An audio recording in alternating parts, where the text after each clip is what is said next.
abuse, and then the news today that the coach resigned just 8 days before the Shockers open the season.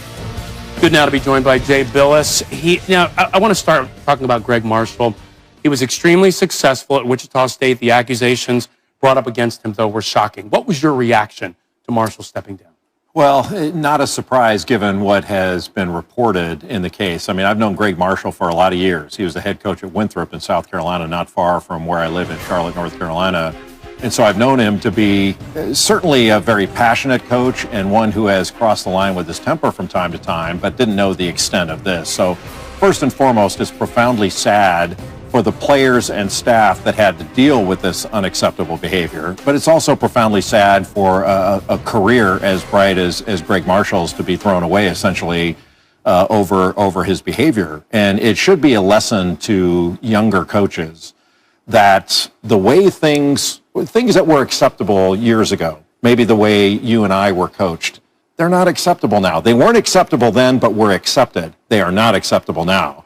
And if you're not willing to change with the times, you're going to find yourself in a bad spot. Right, you won't be coaching, and you'll have a difficult situation like this one. Now, I want to talk about the NBA draft. We're roughly 24 hours away. You're going to be part of the coverage. So check this out. ESPN Analytics has developed a projection model to determine the likeliness each prospect selected in Wednesday's draft develops into these listed categories. A player selected in the top 5 according to our mock draft, Obi Toppin, ranks outside the top 20 according to these projections. So, Jay, how do you evaluate the 22-year-old? Well, I think Obi Toppin is going to be a really good NBA player, and there are other players in the draft that you could argue, okay, I may take this player first because of their ability to play defense and their ability to offensively shoot the ball and do some different things, handle it. But Obi Toppin reminds me a lot of Amari Stoudemire in the way he plays. He is super athletic, plays above the rim, really runs the floor well, but it also in pick and pop situations can shoot from three-point range and NBA three, and shoots a very good percentage, just about 40% from three. So I think the question mark, Ryan, for him is how's he going to guard pick and rolls? Does he have the lateral movement? Can he switch off? And how valuable will he be at the defensive end?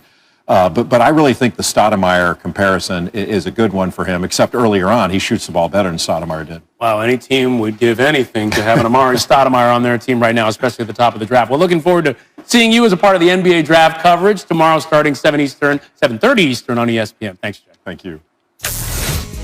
And in the NBA, ESPN's Adrian Wojnarowski reports that James Harden, the former league MVP, turned down an attempt by his current team, the Houston Rockets, to extend his deal by 2 years at $50 million a year, and that he's now focused on getting traded to the Brooklyn Nets. For more on that, let's bring in Stephen A. Smith. So, Stephen A., James Harden, the latest superstar to say, no, I want to be traded, and then name his team. Rafael Stone is the new GM of the Houston Rockets after Daryl Morey left. So welcome to Houston, Mr. Stone. What should he do with the face of the franchise who says he wants out? Move him. Why would you pay $50 million to somebody that doesn't want to be there? Excuse me, if he wants out, get rid of him, but make sure you get something close to equitable compensation. That would mean at least a couple of star players or very good players approaching stardom, along with multiple draft picks. That's what you need to do. And if you're Harden, let's not speak about him with cynicism in any way, Sage Steele. The man is in the midst of a contract that's paying him nearly $40 million a year. He's being offered an extension on top of that at $50 million per year.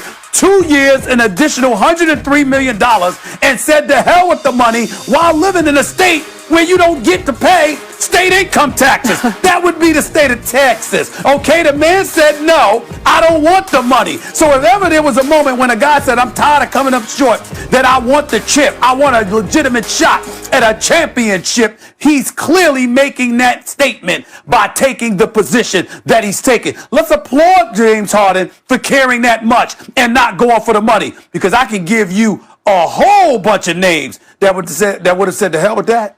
Yeah. Give me that money. Yeah, I get that. And by the way, so you say Houston, fine, get rid of him, just get a lot for him. He says, I want to go to Brooklyn. So if you're in charge of the Brooklyn Nets, Stephen A., how much do you give Houston to bring in a guy like James Harden? Is that worth it? Spencer Dinwiddie, Karis LeVert, and 3 first-round picks. 3 future first-round picks and those 2 players. Because if you're the Houston Rockets, Let's face reality. You had your shot at the crown over the last 5 years. The Golden State Warriors primarily stood in your path. We understand that. That time has come and gone. Yeah. LeBron and AD own the championship now. The Clippers are still coming. The Warriors are coming back with the greatest shooting backcourt known to man in Steph Curry and Klay Thompson. Dallas, where Luka's going to be there. Kristaps Porzingis, once he gets there, he's going to help that cause. And oh, by the way, now you got CP3 along with Devin Booker in the Western Conference. Although I don't consider them to be a top 4 team, they're going to make some noise. You're Houston. Your time was there. You missed it. Yep. Now you got to retool. Draft picks and a couple of solid players that could be stars someday. Get them. We will see if James Harden gets his way, though, and gets to go to Brooklyn. All right, it's Tuesday, so Stephen A. Smith, remind the people what time it is.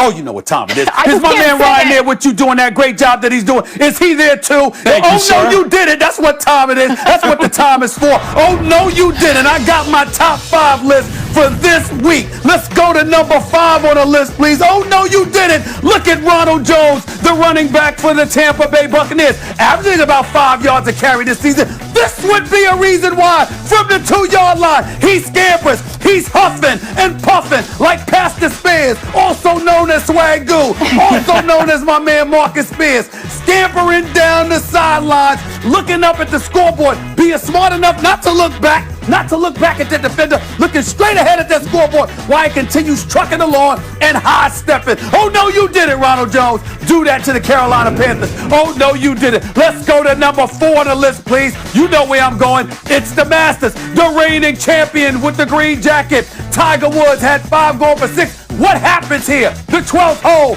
final round. Oh, no, you did it. Knocking into the water, Tiger Woods. No, you did it. But guess what, ladies and gentlemen? That wasn't the only time he did it. Here he goes again. Another shot that descends back and backs up into the water. No, you didn't do it again, Tiger Woods. Oh, no, you didn't do it again. Let's go there. Let's just call it what it is. Tiger Woods, he's not finished. He's going again. Another shot. 3 times he did it. Let's go to the next one on the list. Here he is. Miles Jack. Look at this right here. Are you checking out the flop, ladies and gentlemen? No wonder the Jacksonville Jaguars are 1-8. Not only can you not play football, you can't act either. Oh, no, you didn't try to get away with that flop, that Might as well play active soccer. performance that would have put Vlade Divac to shame.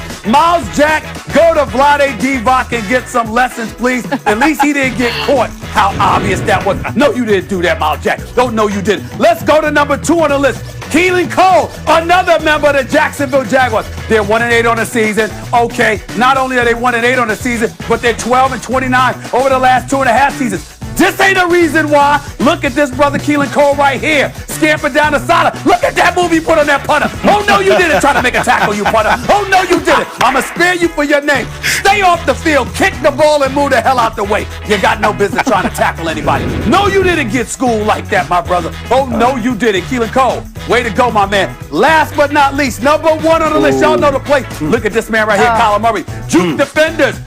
Juke oncoming rushes. Throws it up at D-Hop, DeAndre Hopkins, acting like he's dunking, like he got lessons from LeBron James or somebody.